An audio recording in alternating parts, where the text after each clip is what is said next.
Welcome to CPF media. ఇప్పుడు మన మధ్యలో సిపిఎఫ్ అధినేత అభినయ్ దర్శన్ గారు ఉన్నారు. మనకందరికీ తెలుసు, ఇప్పుడు జూబ్లీస్ జరుగుతున్నటువంటి ఉప ఎన్నికల్లో పోటీ చేయబోతున్నారు. ఎందుకు పోటీ చేయబోతున్నారు అనే విషయాన్ని ఆయనతో మనం డైరెక్ట్గా మాట్లాడదాం, తెలుసుకుందాం కొన్ని విషయాలు. ప్రైజ్ లార్డ్ అన్న. Praise lord Sampath. అసలు రాజకీయం అనే ఆలోచన మీకు ఎందుకు వచ్చింది? రాజకీయం అనే ఆలోచన ఎందుకు రాకూడదు?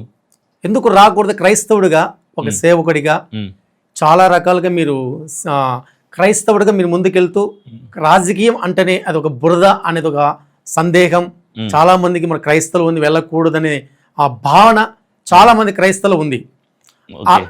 అలాంటి సందర్భంలో, అలాంటి ఆ బురద రాజకీయంలో మీరు వెళ్ళడానికి ఎలా ఇష్టపడుతున్నారు? క్రైస్తవులు పాస్టర్లు, సేవకులు లేదా సువార్థికులు రాజకీయాలు తగవు అంటున్నారు. అవును, ఇది క్రైస్తవులు చాలా మంది అంటున్నారు. నిజమే, చాలా మంది అంటున్నారు. వాళ్ళందరికీ నా సమాధానం ఏంటంటే, క్రైస్తవులు రాజకీయంలోకి వెళ్ళకూడదు, రాజకీయం చేయకూడదు, అధికారంలో ఉండకూడదు అని మనకు 66 పుస్తకాలు గల పరిశుద్ధ బైబిల్ గ్రంథం ఉంది. బైబిల్లో ఎక్కడైనా పాత నిబంధన గ్రంథంలో కావచ్చు, కొత్త నిబంధన గ్రంథంలో కావచ్చు, ఓల్డ్ అండ్ న్యూ టెస్టిమెంట్స్లో ఎక్కడైనా వెళ్ళకూడదు, రాజకీయం చేయకూడదు, రాజకీయాలు తగవు క్రైస్తవుడికి అని ఎక్కడైనా ఉందా అని నేను ఇప్పటికీ చాలాసార్లు ప్రశ్నించేశాను. చాలామందిని ప్రశ్నించాను, నేరుగా అడిగాను, కొంతమందిని మీడియా ముఖంగా అడిగాను, కానీ నో ఆన్సర్. వీళ్ళంటుంది ఏంటంటే, ఇప్పుడు నువ్వు అన్నట్టుగా రాజకీయం అంటే బురద అంటారు. మరి బురద రాజకీయాలు అయినప్పుడు, అంటే రాజకీయమే బురద అంటే రాజకీయం గలీజ్ అంటున్నారు. అవును, రాజకీయం అంటే చండాలం అంటున్నారు. అవును, మరి అలాంటి చండాలమైన రాజకీయాలు, బురద రాజకీయాలు అయినప్పుడు రాజకీయ నాయకుడు ఎవరు నిలబడినా బురదలో నిలబడినట్టే కదా. ఖచ్చితంగా. మరి మీరు ఓటేసావా? అంటే సేవకుడిగా నువ్వు ఏంటంటే, మన మాటలు కానీ, మన ఇస్తే మాట కావచ్చు, మన ఆలోచన విధానం కావచ్చు, మనం చేస్తున్న పనులు కావచ్చు, అది నీతిగా దేవునికి ఇష్టకరంగా ఉండే విధంగా ఉండాలి కదా. కానీ అక్కడ ఉన్నటువంటి పరిస్థితులు ఏంటంటే, అబద్ధం ఆడాలి, మోసం చేయాలి, దగా చేయాలి, ఎన్నో చేయాలి. అవన్నీ సేవకుడిగా అవి చేయడానికి నీ మనసు నీకు ఇష్టపడుతుందా? సరే, నువ్వు నీ అమ్మా నాన్నలతో కానీ, నీ భార్యతో కానీ, నీ బిడ్డలతో కానీ, లేదంటే నీ పై అధికారుల దగ్గర కానీ ఎప్పుడు ఎక్కడ అబద్ధాలు చెప్పలేదా? చెప్పావు. ఓకే. కోప్పడలేదా? కోప్పడతాము. తొందరపాటు నిర్ణయాలు తీసుకోలేదా? తీసుకున్నాము. అంటే మనిషిగా ఇవన్నీ చేస్తారు. బలహీనతలు అందరికీ ఉంటాయి. మనిషి అంటేనే బలహీనుడు. అయితే రాజకీయంలోకి వెళ్తే ఖచ్చితంగా అబద్ధాలు ఆడాలి, రూల్ ఏమైనా పెట్టారు? అక్కడ ఉంది కదా. రాజకీయంలోకి వెళ్తే అవినీతి చేయాలి, రూల్ ఏమన్నా ఉందా? రూల్ లేకపోయినా. రాజకీయంలోకి వెళ్తే మోసాలు చేయాలి, రూల్ ఏమన్నా ఉందా? రాజకీయాల్లోకి వెళ్తే ఆ బురద పూసుకోవాల్సిందే అన్న రూల్ ఏమన్నా ఉందా? రాజ్యాంగంలో రాసుందా? లేదంటే అక్కడికి వెళ్ళంగానే ప్రమాణ స్వీకారంలో అభినయ్ దర్శన్ అనే నేను ఈ రోజు నుంచి మోసాలు చేస్తాను, బురద పూసుకుంటాను, కబ్జాలు చేస్తాను, దౌర్జన్యాలు చేస్తాను, మిగిలిన రాజకీయ నాయకుల్లాగే నేను కూడా అదే తోవలో నడుస్తా అని ప్రమాణ స్వీకారం ఏమైనా చేయిస్తారా? చేయించరు కదా. అవును. అంటే that's depending upon our mind set అంటారు. అది ఒక వ్యక్తి యొక్క మనస్తత్వాన్ని బట్టి ఉంటుంది. ఇప్పుడు నేను అబద్ధం ఆడద్దు అనుకున్నాను అనుకో, రాజకీయంలో ఉన్నాడను, సినిమా రంగంలో ఉన్నాడను, సేవలో ఉన్న అబద్ధం ఆడను, ఉద్యోగంలో అబద్ధం ఆడను. ఇప్పుడు నేను నోరు తెరిస్తేనే అబద్ధం ఆడే వ్యక్తిని అనుకో, ఫర్ సపోజ్. ఇప్పుడు నేను సేవలో అబద్ధం ఆడతా, ఉద్యోగంలో అబద్ధం ఆడతా, రాజకీయంలో అబద్ధం ఆడతా. ఇప్పుడు నా బుద్ధే మోసం చేసే బుద్ధి అనుకో, సేవలో మోసాలు చేస్తా, రాజకీయ మోసం చేస్తాను, సినీ రంగంలో మోసం చేస్తా. ఇప్పుడు నేను నీతిమంతుని అనుకో, అంటే నేను బైబిల్ని ప్రకటించేవాడిని, నేను ఒక సువార్థికుని, నేను ఒక సేవకుని, నేను ఒక పాస్టర్ని. యాజ్ ఏ పాస్టర్ నేను ఏం చేయాలంటే, నీతిమంతుడైన క్రీస్తు ప్రభులు అని వెంబడించాలి. అంటే ఆయన వేసిన మార్గంలో నేను నడవాలి. ఇప్పుడు నేను నీతిగా ఉన్నా, ఇప్పుడు సేవలో ఉన్నప్పుడు నేను నీతిగా ఉన్నా. ఈ నీతి రాజకీయంలోకి పోతే ఎందుకు పోతుంది? ఎవరైనా లాగేసుకుంటారా? ఎవరు లాగేస్తారు? అది మైండ్ సెట్ కదా. ఇప్పుడు నా బైబిల్ నాకు ఒక పరిధిని, ఒక బార్డర్ పెట్టినప్పుడు ఆ లిమిట్స్ని దాటి నేను ఎప్పుడు వెళ్ళను. వెళ్ళేవాడిని అయితే ఎక్కడున్నా వెళ్తా. రాజకీయంలో ఉన్నా వెళ్ళాల్సిందే, సేవలో ఉన్నా వెళ్ళాల్సిందే. ఎందుకంటే మైండ్ సెట్ అది. నా మైండ్ సెట్ని బట్టి డిపెండ్, అది రాజకీయాన్ని బట్టి, వృత్తిని బట్టి అది ఎప్పుడు డిపెండ్ అయి ఉండదు. క్రైస్తవులందరికీ ఎవరైతే రాజకీయం అనేది ఒక బురద, అక్కడికి వెళ్తే ఖచ్చితంగా పాపం చేయాల్సిందే అంటాడో వాళ్ళందరికీ నా సమాధానం ఏంటంటే, నీ బుద్ధి మంచిదైతే నువ్వు ఎక్కడున్నా మంచిగా ఉంటావు. అది రాజకీయంలో కూడా. నీ బుద్ధే పనికిమాలిన బుద్ధి అనుకో, బుర్రలో ఉన్న చోటుకు నువ్వు వెళ్తే ఆటోమేటిక్గా బుర్ర పూసేసుకుంటావు నువ్వు. ఎందుకంటే నీ బతికే బురద కాబట్టి. ఓకే, కాబట్టి అది వృత్తిని బట్టి ఉండదు. రాజకీయం అంటే అది చెడు అని, అది ఏదో నేను ఒకసారి ఎప్పుడో చిన్నప్పుడు సినిమా డైలాగ్ ఏదో చూసా, అది బురదని తెలిసినప్పుడు అందులో దిగి క్లీన్ చేయొచ్చు కదా. ఇప్పుడు రాజకీయం ఒక బురద అన్నప్పుడు క్లీన్ చేయడానికి వచ్చా అంటారు. ఖచ్చితంగా, డెఫినెట్గా. ఓకే, ఒంటి మీద మనకు మురికి పట్టిన బట్టలు వేసుకుంటే చిరాగ్గా ఉంటుంది. మన ఒళ్ళు మురికైపోతే చిరాగ్గా ఉంటుంది. 2 సార్లు 3 సార్లు సోప్ పెట్టి రుద్దుకొని స్నానం చేస్తాం. అలాంటి రాజకీయము బురద కాబట్టే చేతనైనంత నా శక్తి కొలది ఆ బురదని శుభ్రం చేద్దామని అడుగు పెట్టా. మంచి సంతోషం. మరి జూబ్లీ హిల్స్ లో ఇంతవరకు రాజకీయాలుగా వాళ్ళకి పోటీ చేసిన వ్యక్తులు కావచ్చు, ఎమ్మెల్యేగా పోటీ చేసిన వ్యక్తులు కావచ్చు, వాళ్ళు సరైన న్యాయం చేయాలంటారా? చేయలేదు కదా. చేయాలంటారు. ఇప్పుడు రాజకీయ నాయకులు నువ్వన్నట్టుగా ఒక జూబ్లీ హిల్సే కాదు, దేశవ్యాప్తంగా ఈ రాజకీయాల్లో అంటే మన అధికారులు నాయకులు ఎవరైతే ఉన్నారో వాళ్ళు నీతిగా న్యాయయుక్తంగా చక్కగా ప్రజల క్షేమం కొరకు పనిచేస్తే రాజకీయం బురద నువ్వు అనవు. అసలు క్రైస్తవులు అనరు. బురద చేసింది ఎవరంటే కొంతమంది నాయకులు దీన్ని పెంట చేసి పడేశారు. ఓకే, జూబ్లీ హిల్స్ కూడా అదే పరిస్థితే. ఓకే, మంచిది. సరే, రాజకీయంగా క్రైస్తవులు రాజకీయం చేసే హక్కు ఉందంటారా? హక్కు కాదు, క్రైస్తవుడికే హక్కు ఉంది. ఆ బలం ఉందంటారా? క్రైస్తవుడికే ఉంది. ఎందుకంటే నా దేవుడు సూర్యచంద్ర నక్షత్రాలని విశ్వమంతటిని కలుగ చేసిన అధికారి. నా దేవుడు సర్వాధికారి. అంత అధికారం కలిగిన ఆ దేవుడు నాకు ఎప్పుడో ఇచ్చినాడు అధికారాన్ని. ఏలమన్నాడు భూమిని, మంచిది, శాసించమన్నాడు. నాకు అధికారం లేదంటే నాకే కాదు, ప్రతి క్రైస్తవుడు, క్రీస్తు రక్షకుడుగా అంగీకరించిన ప్రతి క్రైస్తవుడు, బైబిల్ పట్టిన ప్రతి క్రైస్తవుడు రాజకీయంలోకి రావచ్చు. శాసించటానికి, ఏలటానికి, అధికారం చేయటానికి, సింహాసనం మీద కాలేసుకుని కూర్చోటానికి దేవుడు క్రైస్తవుడికి అధికారం ఇచ్చాడు. ఇప్పుడు తెలంగాణలో దాదాపు 119 మంది ఎమ్మెల్యేలు ఉన్నారు. అవును. వాటిలో ఎంతమంది క్రైస్తవులు ఎమ్మెల్యేలు ఉన్నారు? ఇప్పుడు క్రైస్తవులు ఎమ్మెల్యేలు అయితే కొత్తగా నేను ఎందుకు రావడానికి అవసరం ఉంటుంది? అంటే ఎమ్మెల్యేలు లేరు, మీరు ఒక్కరే వచ్చి ఉంటారు. ఎలాగుంటారో చెప్తా చూడు. ఒక బైబిల్ తెలిసిన, లేదంటే దేవునితో ఒక మంచి సత్సంబంధం, ఆధ్యాత్మిక సంబంధం కలిగినటువంటి వ్యక్తి ఎమ్మెల్యేగా లేడు.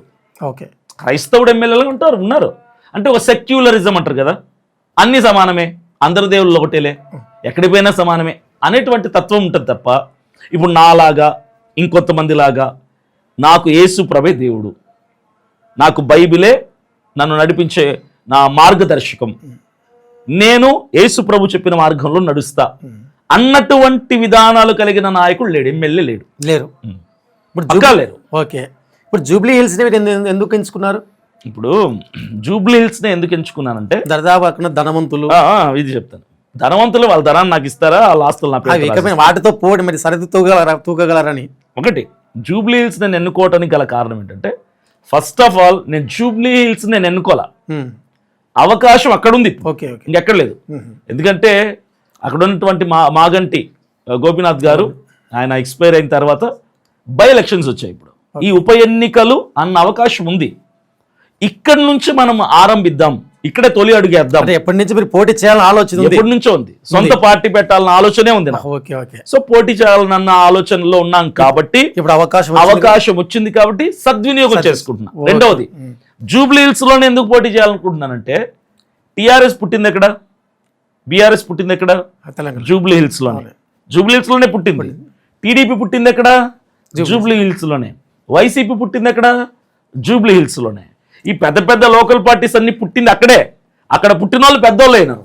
సో చెప్పలేము ఈ రోజు నేను అక్కడే పుడుతున్నా. అలాగే అంటే నా రాజకీయ అరంగేట్రం జూబ్లీ హిల్స్ లోనే. మీరు చెప్పబోతుంది అంటే ఇప్పుడు అంటే బీఆర్ఎస్ కావచ్చు, బీజేపీ కావచ్చు, లేదా వైసీపీ కావచ్చు, లేకపోతే మన తెలుగుదేశం కావచ్చు, జూబ్లీస్ లో స్టార్ట్ అయినటువంటి ప్రతి పార్టీ ఒక స్థాయిలో ఉంది.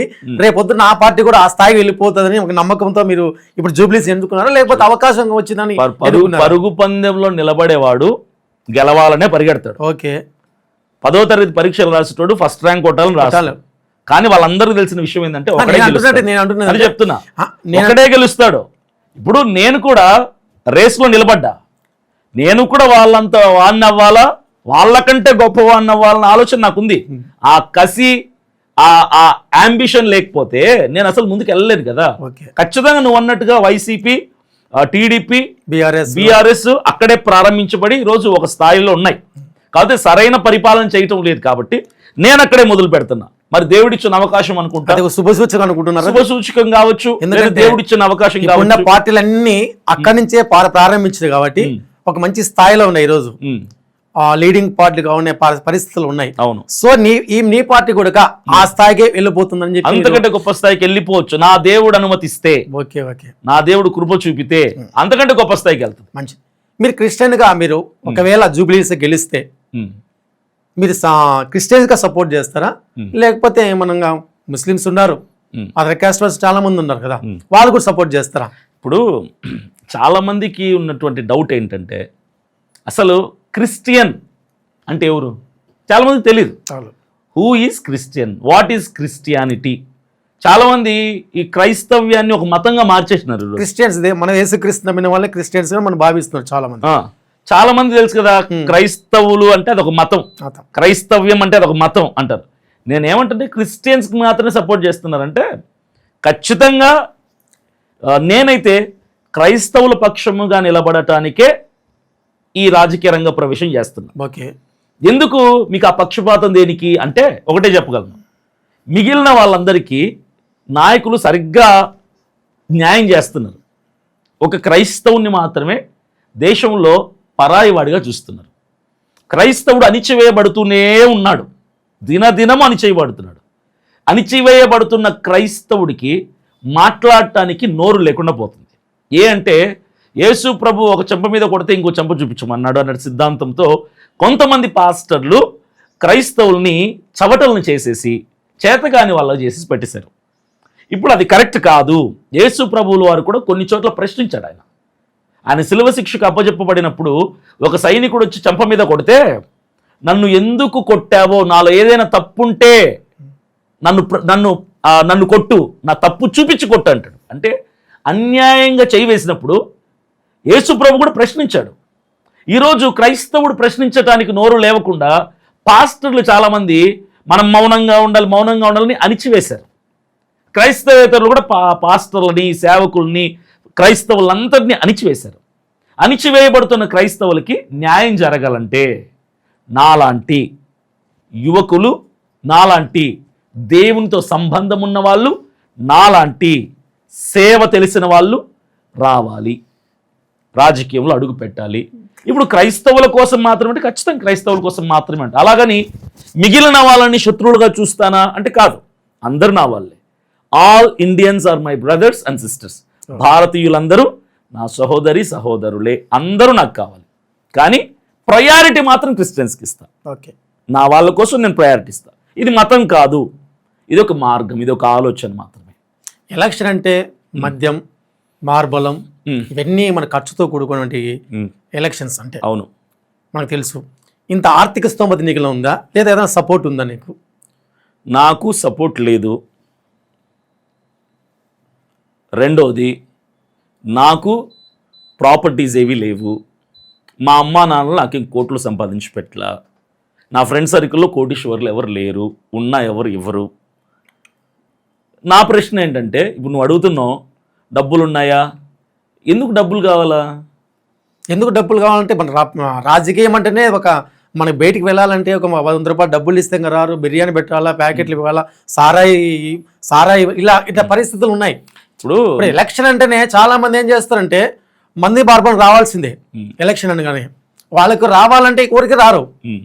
వాళ్ళకి ఏదో ఒకటి బిర్యానీ ఇవ్వాలి, మందులు పంచాలి, డబ్బులు పంచాలి, చాలా రకాలుగా వాళ్ళు ఏదో విధంగా వాళ్ళను సంతోషపెట్టి మన దగ్గర తీసుకోవాలి. ఇలాంటి పరిస్థితులు ఉన్నాయి ఎలక్షన్ అంటే. ఊరికే మనకి ఓటేసే పరిస్థితులు లేని ఇలాంటి సమాజంలో మనం ఉన్నాం. సో ఈ ఎలక్షన్ గెలవాలన్నా, ముందుకు వెళ్ళాలన్నా మద్యము, డబ్బు, మార్బలం ఇవన్నీ చాలా అవసరం.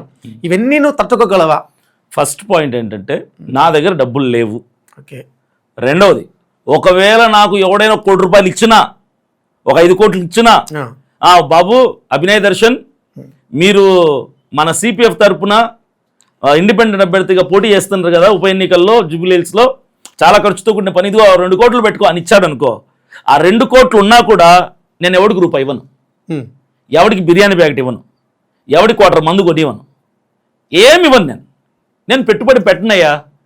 నేను పెట్టుబడి పెట్టి గెలిచిన తర్వాత దానికి 10 రెట్లు సంపాదించుకునే కిరాతకమైన రాజకీయాలు నేను చేసే ఉద్దేశం నాకు లేదు. అంటే ప్రచారం వెళ్ళేటప్పుడు మీరు ఎక్కడ వెళ్తారా చెప్తున్నా. నేను వీటికి ఖర్చు పెట్టను, చెడు వాటికి ఖర్చు పెట్టను. మనిషిని మత్తుగా చేసి, మత్తుకు బానిసం చేసి, బిర్యానీలతో మందుతో ఆకర్షించే పనులు నేను చేయను. ఓకే. ఇప్పుడు క్యాన్వాసింగ్కి వెళ్ళాలి, నేను అనౌన్స్ చేస్తా సోషల్ మీడియాలో, ఓకే, నేను పలానా ఏరియాకి వెళ్తున్నా క్యాన్వాసింగ్కి, క్యాంపెయినింగ్ చేస్తున్నా, ఓకే, ఆసక్తి కలిగిన వాళ్ళు రండి అంట. న్యాయయుక్తంగా నీతి నిజాయితీగా నేను రాజకీయాల్లో అడుగుపెట్టా. నీతిగా నిజాయితీగా పరిపాలనలో నేను భాగం అవ్వాలనుకుంటున్నా. ఎలాంటి అన్యాయం సొమ్మును సంపాదించుకునే ఉద్దేశం నాకు లేదు. కాబట్టి నేను ఇప్పుడు నాతో పాటు వస్తారు, భోజనం టైం అవుతుంది, ఖచ్చితంగా భోజనం పెడతా. నాతో పాటు 2-3 రోజులు హైదరాబాద్లో స్టే చేయాల్సి వచ్చిందనుకో, ఇప్పుడు నేను వేరే ఊరు నుంచి హైదరాబాద్కి వెళ్ళాలి, హైదరాబాద్కి నాతో పాటు ఒక 5 మంది వచ్చారనుకో, వాళ్ళు ఖచ్చితంగా వాళ్ళు ఫుడ్ పెట్టాలి, అకామిడేషన్ ఇవ్వాలి, ట్రావెలింగ్ చూసుకోవాలి, నేను ఇవి పెడతాను. ఓకే. నాకు సహకరించే వాళ్ళకి అవసరమైనంత వరకు ఖర్చు పెడతాను నేను, అంతే తప్ప మందు బిర్యానీ ప్యాకెట్లు వాటికైతే నేను రూపాయి కూడా పెట్టను. డబ్బులు ఇస్తే వస్తాం, బిర్యానీ ఇస్తే వస్తాం, క్వార్టర్ ఇస్తే వస్తాం అంటే వాళ్ళు అసలు రావద్దు, మీరు నాకు ఓటు కూడా వేయొద్దు, నా వైపు కూడా చూడొద్దు అంట నేను. ఓకే, మంచిది. ఇప్పుడు బీఆర్ఎస్, కాంగ్రెస్, ఎంఐఎం ఇలా బడా పార్టీలు మనకు ఉన్నాయి. ఈ పార్టీని తట్టుకొని మీకు క్రిస్టియన్స్ నిలబడగలుగుతారా? వాళ్ళు కాదని మీకు ఓటు వేస్తారా? ఓటు వేస్తారా లేదా అన్నది సెకండరీ. ఓకే. ఫస్ట్ అయితే మీరు పెద్ద వాళ్ళతో నిలబడిలో దిగా పోటీ పడ్డానికి సిద్ధం. ఓకే. డూ ఆర్ డై, చావో రేవో అడుగేశా, యుద్ధ రంగంలో దిగా. ఓకే. యుద్ధం ఎలా ఉంటుందో నాకు తెలీదు. అక్కడ ఏ శత్రువు వస్తాడు, ఎలాంటి దాడి వస్తుంది, ఆ పెద్దవాళ్ళు ఏ పన్నాగాలు పన్నుతారు, ఇవన్నీ నాకు తెలీదు. నేను నీతి నిజాయితీగా యథార్థంగా రాజకీయాలు చేయాలి అని అడుగేస్తున్నా. మరి వాళ్ళందరినీ దాటుకొని ప్రజలు నాకు ఓటేస్తారా, అది ప్రజలు నిర్ణయించుకోవాలి.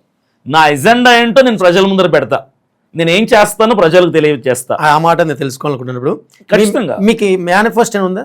ఖచ్చితంగా ఉంది. ఏముంది ఆ మేనిఫెస్టో? ఇప్పుడు చెప్పండి. ఓకే. ఒక టైం చూసుకొని ప్రెస్ మీట్ పెడుతున్నాం త్వరలో, నెక్స్ట్ వీక్లో అక్కడ అనౌన్స్ చేస్తా. ఓకే, ఓకే, మంచి. అంటే కేవలం మీరు క్రిస్టియన్స్ కోసం నిలబడుతున్నారు అయితే? నేనైతే అంటే ఎంచుకున్నటువంటి జూబిలీహిల్స్ ఏదైతే ఉందో ఈ ఎలక్షన్లు కేవలం క్రిస్టియన్స్ కోసమే నిలబడుతున్నాను అనుకుంటున్నారా?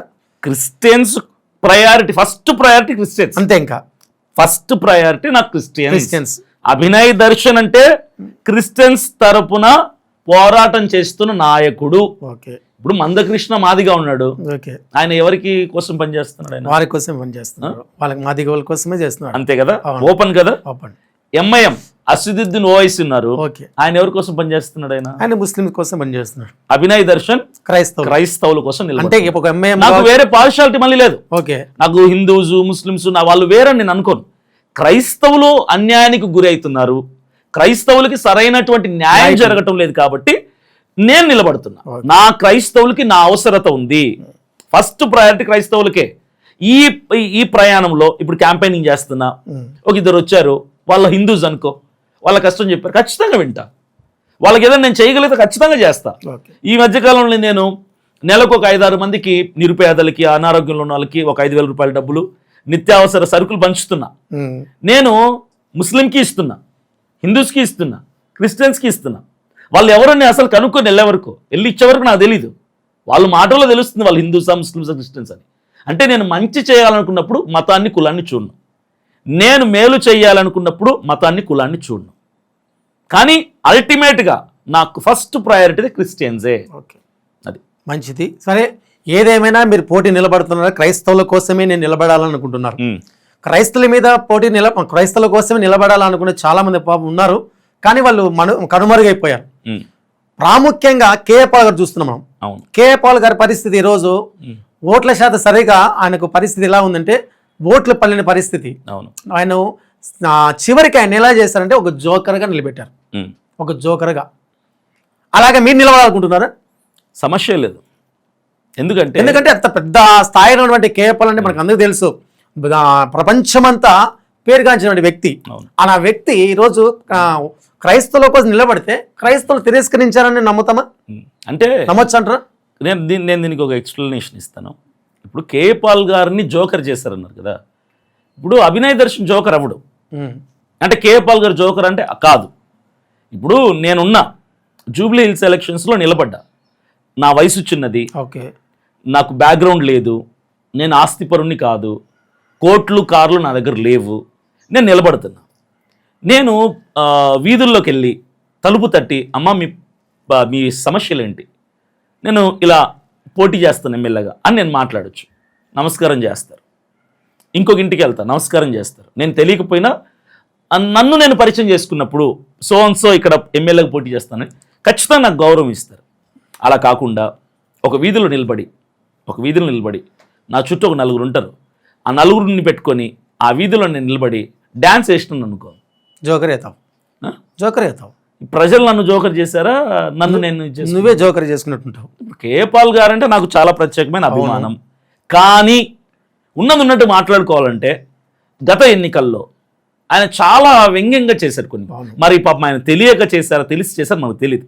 కారు మీద డ్యాన్స్ వేయటం, ఫ్లయింగ్ క్లిస్ ఇవ్వటము, రోడ్డు మీద ఇట్లా అని చెప్పి పిచ్చి పిచ్చి స్టెప్పులు వేయటం, ఆయన చేసిన విధానం ప్రజల్లో ఒక సీరియస్నెస్ లేకుండా పోయింది. ఆయన మీద ఒక ఏంటి పిచ్చోడ్లాగా చేస్తున్నాడే అని ఆయన ప్రవర్తన ప్రజల్లో ఉన్న నమ్మకాన్ని పోగొట్టేసింది. నేను అలా చేయను, చెప్తున్నా కదా. నేను ఇంటికి పోయి గడ్డం కాళ్ళు పట్టుకొని అమ్మ ఓటేయనమ్మా అని అడుక్కుంటా తప్ప డ్యాన్స్ లేయటాలు అంటే నా మీద ఉన్నటువంటి ఒక ట్రస్ట్ని నేను పోగొట్టుకున్నాను. ఎవరు చేసినా, ఇప్పుడు నేనైనా సరే మిమ్మల్ని నమ్ముతున్నారు అనమాట. ఖచ్చితంగా నమ్ముతున్నారు. ఎస్, ఆ నమ్మకాన్ని బట్టి ఈ రోజు ఎలక్షన్ నిలబడుతున్నారు. ఖచ్చితంగా, అంతేనా? అవును, అందుకే మంచిది. అంటే ఇప్పుడు క్రైస్తవులు నమ్మి నిలబడిపోతున్నారు. అవును.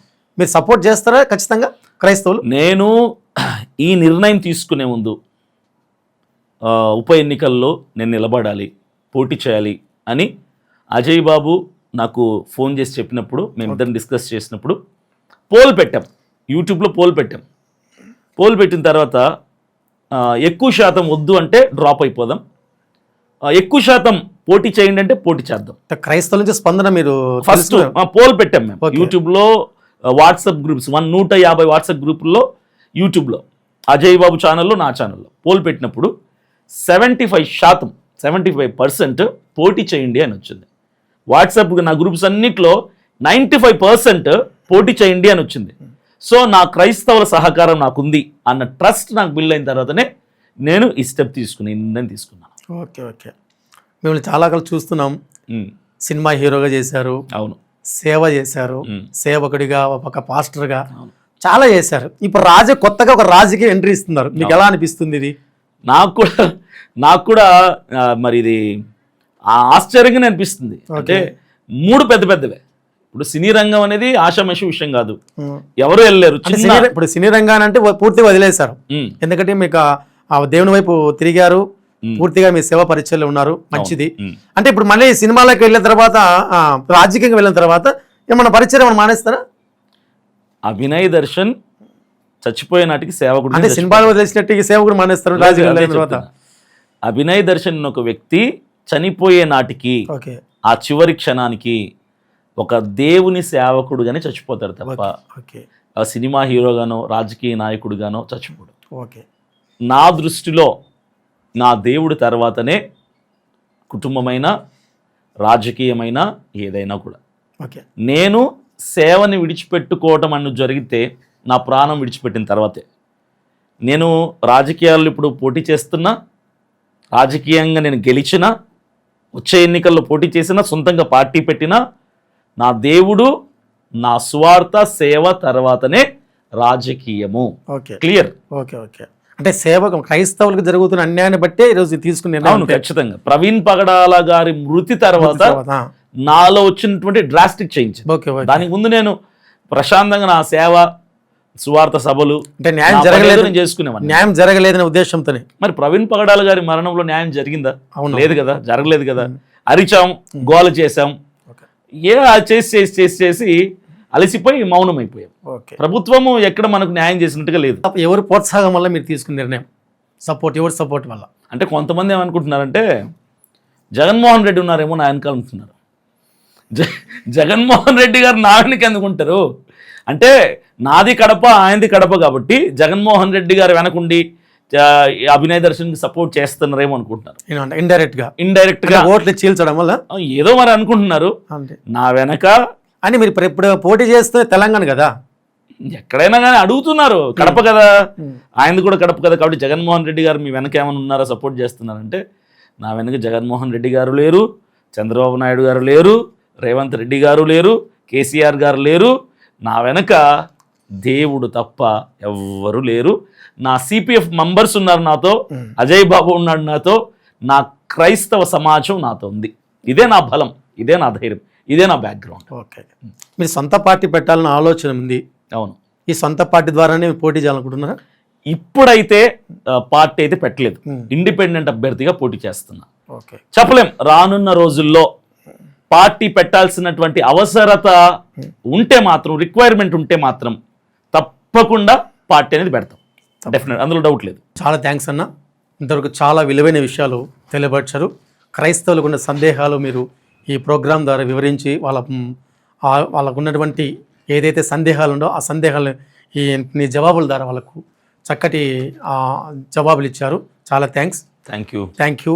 చూసారు కదండి, చాలా విలువైన అంశాలు మన మధ్య ఈరోజు అభినయ దర్శన్ గారు చాలా విలువైన అంశాలు మనకు తెలియపరిచారు.